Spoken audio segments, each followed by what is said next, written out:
Précédemment, dans une crinière nommée Désir. Rien ne va plus au Rancho Colibri. La famille Monsanto est, plus que jamais, dans la tourmente. Le patriarche, Antonio, tente comme il peut de limiter la casse, mais il n'aura pas réussi à retenir celle qu'il aime. La dernière fois, Antonio accompagnait Valentina, sa petite fille chérie, à l'aéroport. Valentina partait pour un tour d'Europe avec quelques amis. Juste avant d'embarquer, son abuelo lui confia une bien étrange valise. Pendant ce temps, Julio Monsanto tentait de s'émanciper de l'ombre de son père en allant chercher des financements plus troubles. Il en vint à contacter Felipe Stupe, baron local de la pègre, en vue d'un arrangement. Les hommes se rencontrèrent rapidement. Renata Ortiz, brillante avocate, fraîchement divorcée d'Antonio, a rouvert son cabinet. Elle a été vue pour la dernière fois consultant un énorme dossier où l'on pouvait clairement voir le nom et la photo de Don Stupe. Du côté des employés, Mariano, l'homme de confiance des Monsanto, gardien de tous les secrets, s'était rendu dans le bureau du rédacteur en chef du journal local. Dans cet étrange bureau, il avait une mallette à la main, au contenu inconnu. Quant à la nouvelle soigneuse, Diana, elle s'est rapidement intégrée. Tellement bien intégrée qu'elle n'a que peu avancé sur son enquête. La réelle raison de sa présence ici, savoir ce qui est arrivé à sa prédécesseur. Plus haut, dans la montagne, une silhouette mystérieuse s'approchait du monastère, semblant suivre sœur Marie-Angèle. On la vit se cacher derrière un arbre, puis braquer le curieux. Et dans le noir, lors de la toute dernière scène de la saison précédente, Valentina et ses copines s'asseyaient à bord de l'appareil quand un jeune homme, à la beauté sans égale, vint s'asseoir juste à côté de la jeune Monsanto, avant de lui adresser un sourire ravageur. Ce bel hidalgo n'est autre que Roméo, le fils de Don Stupe.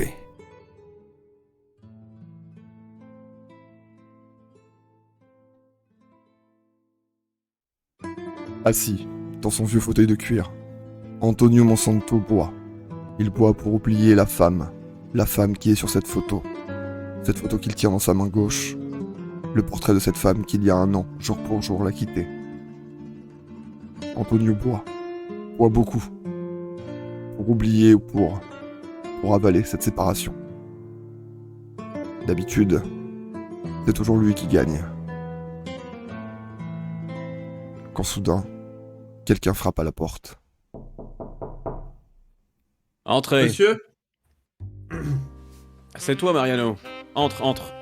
Bonjour monsieur, je suis désolé de vous déranger. Tu ne me déranges pas, Mariano. Assieds-toi, prends un siège. Précipitamment, je range la photo dans un tiroir que je referme aussi discrètement que je peux. Je m'approche, j'ai les mains dans le dos, tu vois que je tiens visiblement quelque chose que je tiens un peu caché pour l'instant. Je me rapproche. Tu bois quelque C'est chose, bon, Mariano ? Je vais... Vraiment, je ne pense pas rester longtemps, je suis venu le plus vite que j'ai pu. Nous avons reçu une missive. J'ai évidemment limité le nombre de personnes qui l'ont vue, car vous allez pouvoir en juger vous-même, elle n'est pas anodine. Je te tends une lettre, et tu sais, il y a les lettres découpées dans le journal dessus, pour l'expéditeur. Dès l'extérieur, tu vois que c'est une lettre qui a été faite par quelqu'un qui veut pas qu'on sache qui il est, quoi. La caméra zoome sur le papier et on y voit découpé dans des lettres de magazines et de prospectus un message à faire trembler le dos.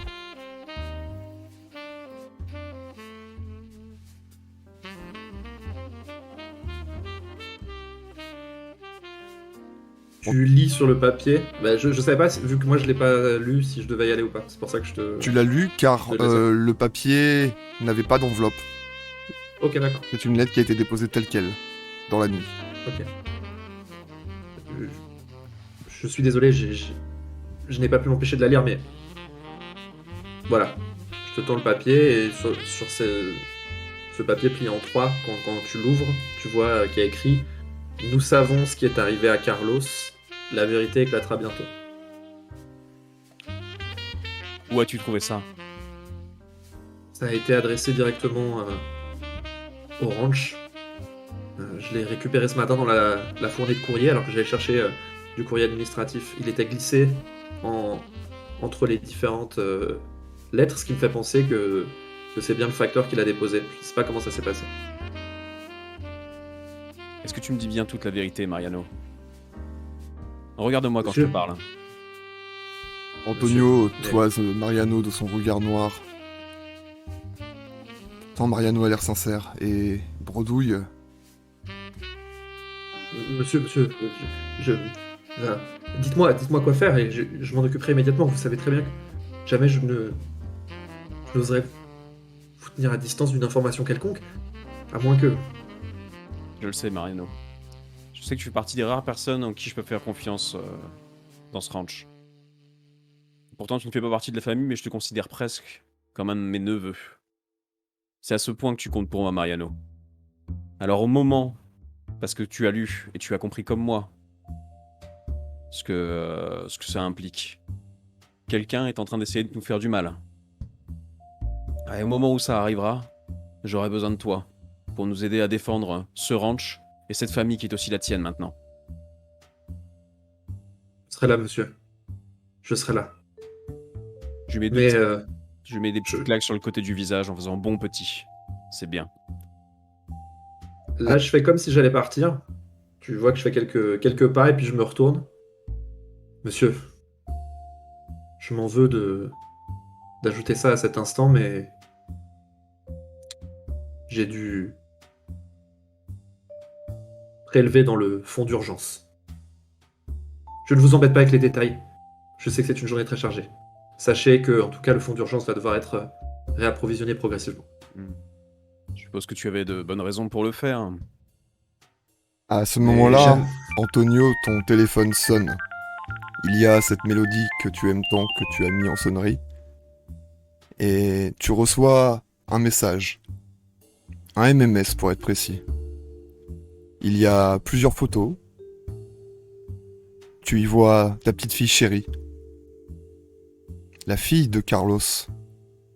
Elle est en ce moment même en train de faire un tour de l'Europe avec ses amis et t'envoie plusieurs photos. Prague, Vienne, Berlin, Amsterdam. Le fait de voir ces photos, immédiatement après avoir reçu cette lettre, qu'est-ce que le public voit sur ton visage, Antonio? Le visage diamétralement opposé à celui qu'ils ont pu voir quand j'étais en train de regarder le cadre au début de la scène. C'est soudainement, j'ai un sourire, moi qui ne souris jamais, et mes yeux s'éveillent, mes yeux s'allument, une petite lueur dans les yeux. Une vraie lueur d'amour et d'affection pour ma petite fille. Je remets le téléphone assez rapidement dans ma poche. Et mon regard se porte de nouveau sur Mariano. C'est Rulio, c'est ça? L'argent, le fonds d'urgence. Oui, monsieur. Mariano honte hocheusement la tête et s'apprête à sortir quand soudain, comme une tornade, entre dans la pièce le loup dont on parlait. Julio Monsanto, lui-même, le frère de Carlos. Julio entre et hurle avant même que nous le voyions. J'ai besoin de te parler! Mariano, tu es bousculé par Julio, mais tu as l'habitude. Tu t'écartes, tu le laisses rentrer. Et je te laisse reprendre ton dialogue, Julio. Mariano, laisse-nous s'il te plaît. On a besoin de parler d'homme à homme. Je fais 2 pas de côté, mais je suis toujours dans la pièce. Tu es C'est sorti mieux. de son champ de vision, il ne te voit plus et il reprend. Papa, j'ai besoin d'argent. J'ai une affaire qui roule et j'ai de grands projets. Je serai ton égal un jour, papa. Et grâce à ce business, je te rendrai fier. Imagine un food truck de bonbons minceurs anisés.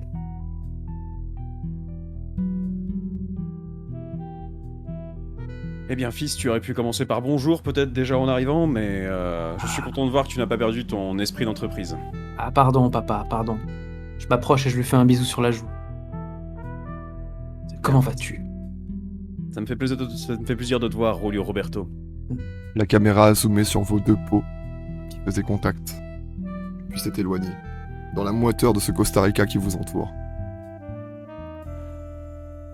Mon Alors, bon papa. Julio, je crois que tu es en train d'essayer de magouiller ou de manipuler ce bon papa.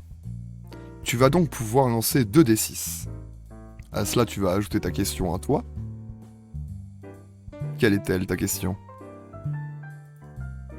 Es-tu en train de forger ta propre légende loin de l'ombre de papa? Alors oui et non. T'es en train d'essayer de monter un business, mais en même temps tu lui demandes quelque chose. Donc malheureusement, je ne vais pas t'accorder ce plus 1. Par contre, est-ce que ton papa est bien luné? Ça, je vais laisser le soin à Antonio d'y répondre. Il a eu une mauvaise nouvelle et en même temps il vient de voir des photos de sa petite fille chérie. Mais comment se sent Antonio? Ben, je sais qu'un de mes plus proches hommes de main a pioché dans la caisse d'urgence pour réparer une de ses conneries, mais effectivement, de toute façon, il est hors de question pour moi de passer un savon ou d'humilier mon fils devant quelqu'un, et comme Mariano est encore présent, je vais plutôt être réceptif. Très bien. Tu as de la chance, papa est bien luné. Au cours des précédentes saisons d'une crinière nommée Désir, puisque tel est le nom de notre série, on a pu voir ton personnage, Julio, effectivement accumuler les déboires, les échecs, les catastrophes. Et peu à peu, je pense que quelque part, l'amour de papa s'est un petit peu tari. Est-ce que ton bien-être lui importe encore aujourd'hui, à l'heure où on parle de cette 7e saison? Antonio, je te laisse y répondre. Est-ce que son bien-être t'importe encore? Ou est-ce que tous tes regards et le peu de bienfaisance dont Antonio dispose, puisqu'il n'a pas le temps, est dédié uniquement à sa petite fille chérie? C'était mon fils prodige, ça devait être lui mon héritier, et le voir tout foirer coup après coup m'a fait complètement perdre foi en lui. Je veux pas lui montrer parce que c'est mon fils et que je l'aime, mais si j'arrive à l'écarter de la ligne de succession et que le ranch revient plutôt à ma petite fille plutôt qu'à lui, je pense que ce serait meilleur pour les affaires et pour la famille. Que tu aies réécrit ton testament, ça te regarde. Mais est-ce que quand même il reste ton fils et son bien-être t'importe toujours? Bien sûr, hein, c'est la prunelle de mes yeux. C'est important ça, tu sais, parce que pour la ménagère c'est important. Donc on va garder ça, et je pense que pour les audiences c'est cool, ok? Ok. Nous avons donc un papa bien luné, pour qui tu as encore de l'intérêt, mais à qui tu demandes encore quelque chose. Tu vas lancer donc 2d6 plus 2. Et on va voir ce que ça fait. Eh ben, j'ai lancé 8 tout à l'heure. Ça fait Plus 10. 2, 10. Sur un 10 et plus, papa accepte. C'est à vous. En sachant ça, vous reprenez. Alors, papa, c'est bon pour toi? Je t'admire, tu sais. À ton âge, si j'avais eu ton esprit d'entreprise, j'aurais peut-être pu aller encore plus loin que là où nous en sommes maintenant. Tu sais Mais tu quoi, sais- je vais te financer, ton projet, encore. Tu me vois ouvrir un tiroir, le même que celui dans lequel j'ai caché le cadre précédemment, et sortir un carnet de chèques. Je le regarde avec plein d'amour, plein de compassion. Merci, papa. Tu as vraiment ta place au paradis. Pendant ce temps-là, derrière, on voit Mariano. Mariano tient dans ses mains une petite tablette qui ne le quitte jamais. Et on le voit consulter des comptes. Cette fameuse caisse secrète, en tout cas des notes ou bref, un carnet dans lequel il consigne tout ça.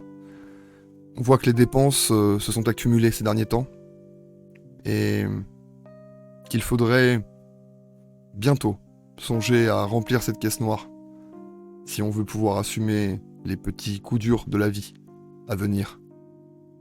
Il faudra que t'en parles, Mariano. Ce n'est peut-être pas le moment immédiatement, mais il faudra vraiment que t'en parles.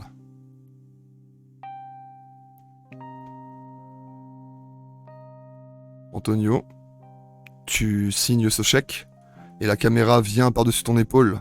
Quelle somme voyons-nous en dollars américains puisque tu as un compte American Express? C'est un chèque pour 50 000 $. une banalité pour toi. Monsieur, excusez-moi. Mariano? Ce que je voulais vous proposer de m'occuper de ça et des formalités qui pourraient vous embêter, d'autant plus que pour un montant comme celui que j'imagine que vous voulez allouer, il va falloir l'accord de la banque directement, faire un chèque de banque. À tout moment, je peux prendre ces formalités et vous libérer. Je sais que vous avez des choses plus importantes en tête.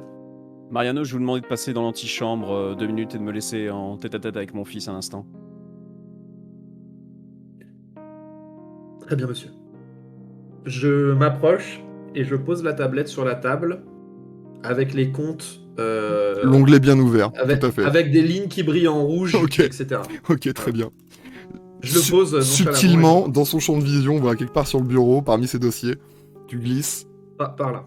Voilà. J'imagine que je les vois aussi. Ouais. Alors, en fait, tu le vois à l'envers, mais je suis pas sûr Possiblement. que tu arrives à comprendre de quoi il s'agit. En tout cas, il a bien fait en sorte que l'écran ne se verrouille pas. Et donc, voilà, il y a toujours cette tentation lumineuse dans ton champ de vision, Antonio.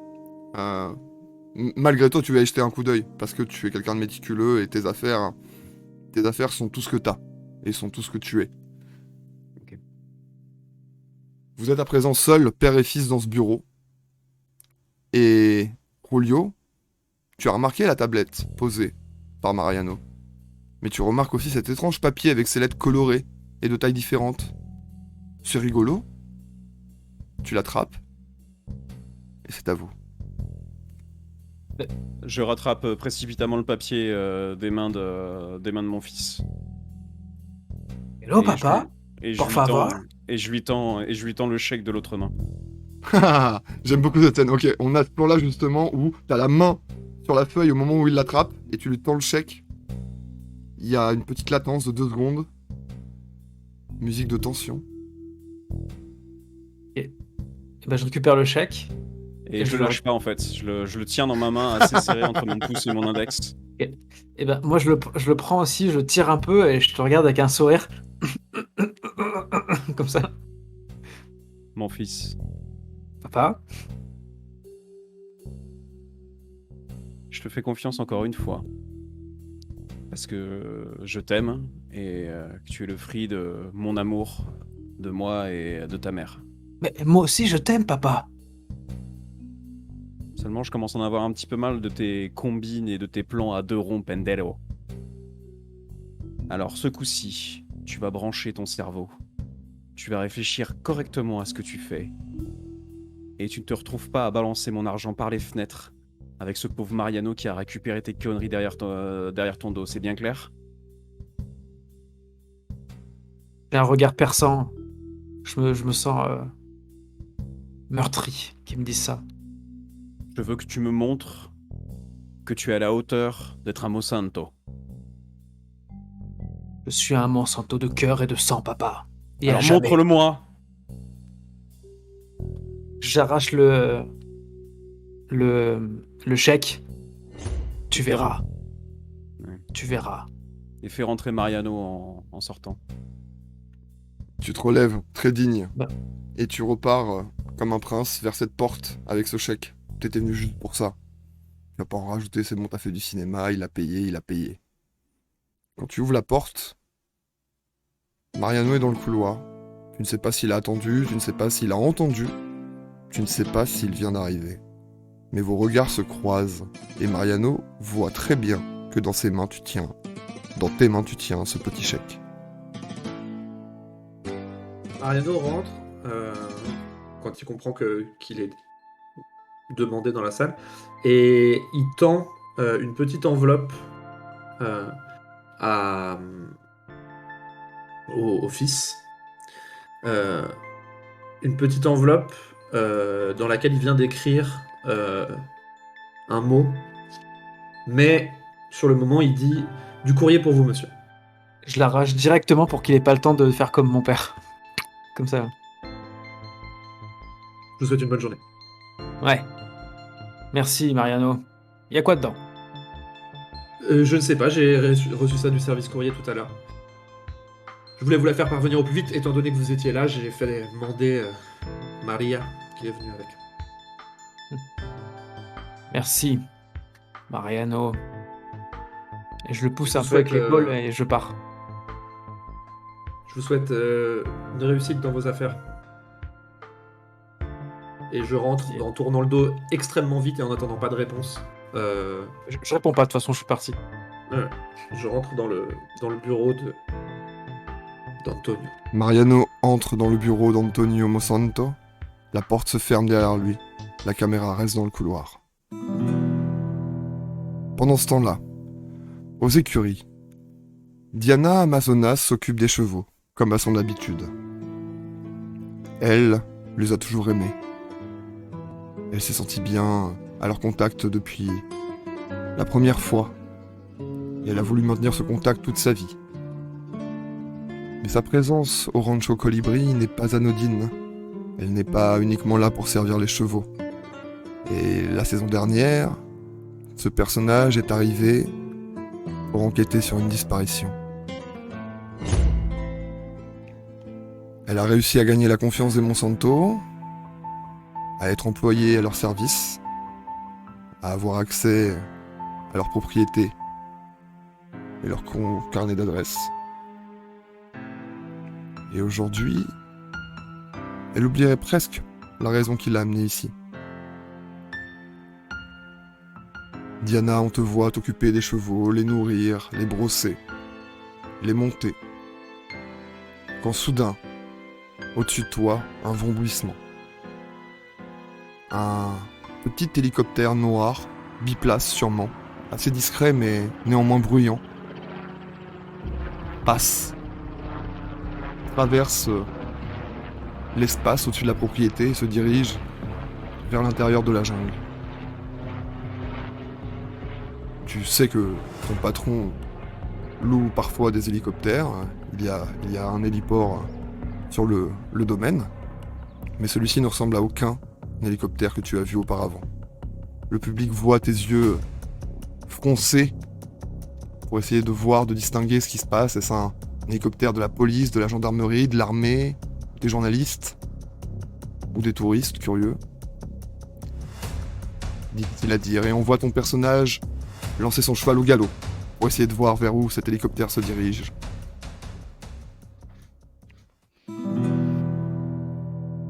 Nous sommes de retour dans le bureau d'Antonio. Mariano a le visage...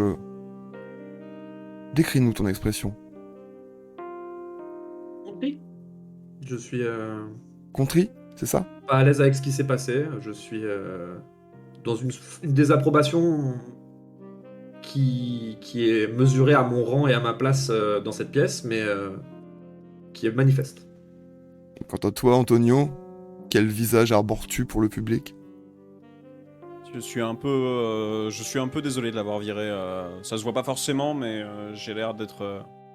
Quand il rentre dans la pièce, je me lève de mon bureau et je m'avance vers lui. Action. Monsieur, vous avez besoin de moi? Mariano, je pose ma main dans son dos. Je suis désolé d'avoir dû te demander de sortir aussi brusquement tout à l'heure. J'apprécie beaucoup j'apprécie beaucoup ton intelligence et j'apprécie beaucoup ta prévenance. Mais tu dois agir de manière plus subtile que ça. Je suis tout à fait d'accord avec ce que tu étais en train de m'expliquer et je l'avais compris. Je veux bien que tu sois prévenant, mais je ne veux pas que tu sois un gérant dans mes affaires. Est-ce que tu comprends ça, Mariano? Je m'adapterai comme je l'ai toujours fait, monsieur. Tu vas vite voir où est-ce que je veux en venir. Je vais te demander, aujourd'hui, d'appeler la banque. Tu vas prendre ce talon de chèque, c'est celui que j'ai écrit. Et tu vas leur demander de refuser d'approvisionner le compte qu'il encaissera.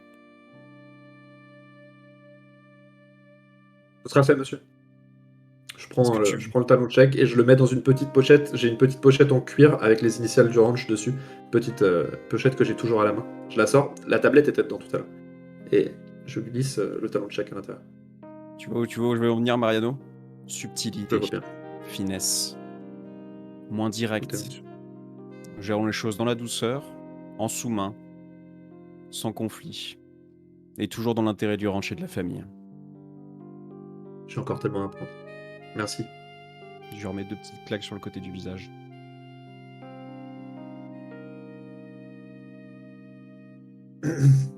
Je dois me retirer ou vous avez encore besoin de moi? Eh bien, si tu souhaites boire un verre en ma compagnie, ma proposition tient toujours, mais si tu as du travail, je ne te retiens pas. Je serais honoré de passer un peu plus de temps avec vous, malheureusement. Vous le savez, en ce moment, les choses sont compliquées. Et tu Et le fonds d'urgence ne se suffit pas à lui-même, il faut malheureusement parfois le faire glisser un peu. Je sais bien. Ce qui m'inquiète le plus, c'est la lettre qu'on a reçue. Je pense que c'est la priorité de ce que nous devons gérer maintenant. L'argent, on aurait toujours réussi à en faire jusque-là, on arrivera toujours à en faire après. Essayons déjà de comprendre qui nous a envoyé ça, qui veut essayer de nous faire du mal, comment est-ce qu'on peut le neutraliser. On fera passer l'argent en premier. La famille d'abord, l'argent après. Je vais me charger de contacter l'agent de poste qui est venu déposer ce courrier et m'assurer déjà qu'il est bien passé par les réseaux postaux. Si ce n'est pas le cas, c'est que c'est quelqu'un d'ici. Car le ranch n'est pas un moulin non plus et pas si accessible. Si c'est le cas, je trouverai. Qui sait? À quelle heure êtes-vous allé chercher le pli ce matin? Dès mon arrivée, on m'a prévenu immédiatement que certains papiers administratifs étaient présents, et j'ai vu cette lettre étrange dans le tas de courrier. Je me suis dit directement que j'allais devoir vérifier son contenu.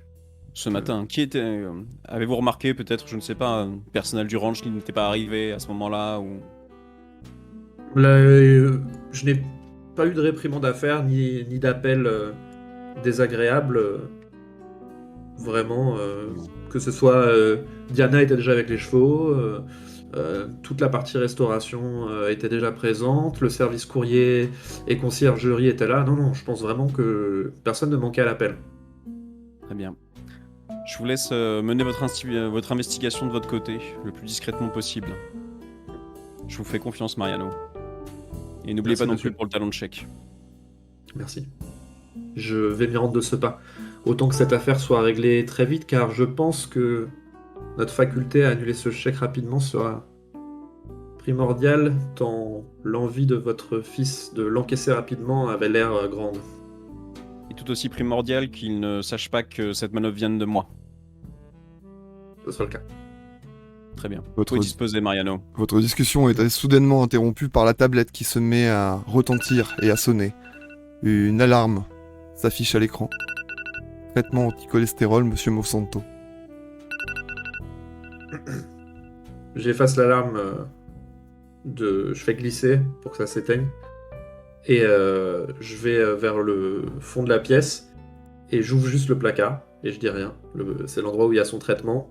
C'est régulièrement moi qui peut lui administrer, enfin qui en tout cas est la charge de lui rappeler parce qu'il est un peu oublieux sur ce plan-là. Je l'ouvre, je vérifie qu'il a bien regardé dans ma direction et je me retire dignement. Antonio, tu es à présent seul dans ce bureau, ton bureau. Et la journée, décidément, a été riche, chargée.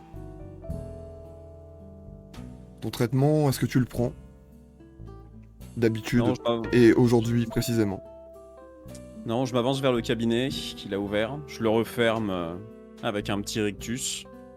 Et j'ouvre par contre les portes du placard d'à côté qui révèlent tout un réseau de télésurveillance dans la propriété. Et je commence à regarder les faits et gestes. Je surveille particulièrement Mariano. Et on a un superbe plan justement donc de toi, le patriarche de dos, qui contemple tous ces écrans. Et la scène s'achève là-dessus.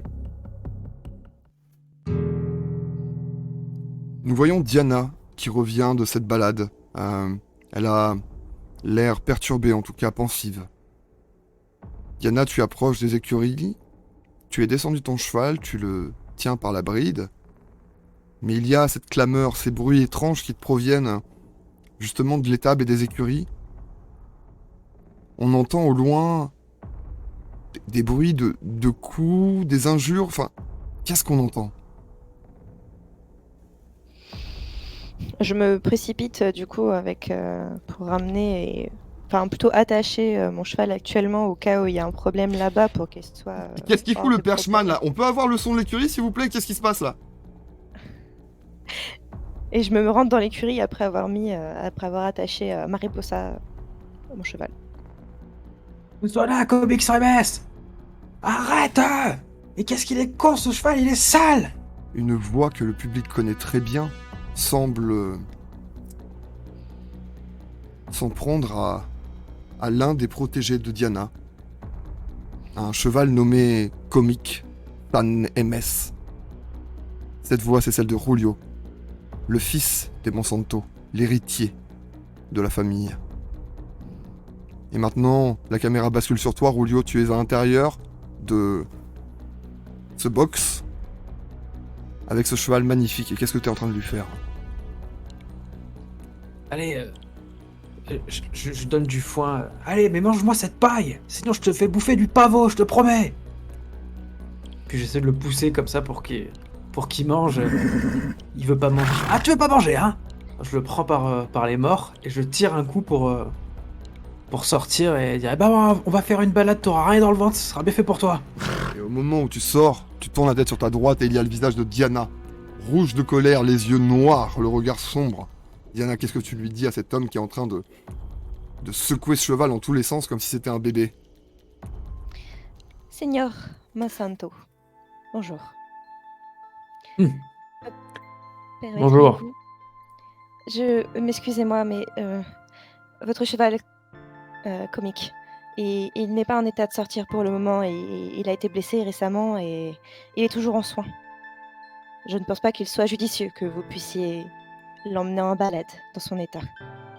C'est sûrement pour ça qu'il n'est pas dans les meilleures dispositions pour vous accompagner. Diana, c'est ça? En effet, Vous êtes pas une Monsanto, vous? non monsieur. Eh ben vous la fermez, vous me laissez faire mon job. Ok? Si je veux monter mon cheval, je monte mon cheval, vous avez rien à dire à ça. Seigneur, si jamais je me permets de vous parler de m'adresser à vous, c'est parce que je suis en charge de tout ce qui concerne le ranch, c'est-à-dire les bêtes qui sont la prunelle des yeux des Monsanto. Ce ranch, celui qui permet justement de ramener l'argent et la fortune des Monsanto. Et je crois même que, en ce qui concerne chaque bête ici, elle est précieuse pour votre père. Et votre salaire, il est précieux ou pas? Non, parce que s'il faut, on peut le diminuer, on peut l'augmenter, ça dépend de vous, hein. Qu'est-ce qu'on fait? Je pense qu'il est indexé sur le bien-être des chevaux. Indexé sur le bien-être des chevaux. Voilà qu'elle s'y connaît, l'économiste. Allez, ramassez du crottin et laissez-moi tranquille. Et je prends le cheval, je pars et je prends mon chapeau et je le balance en l'air comme ça.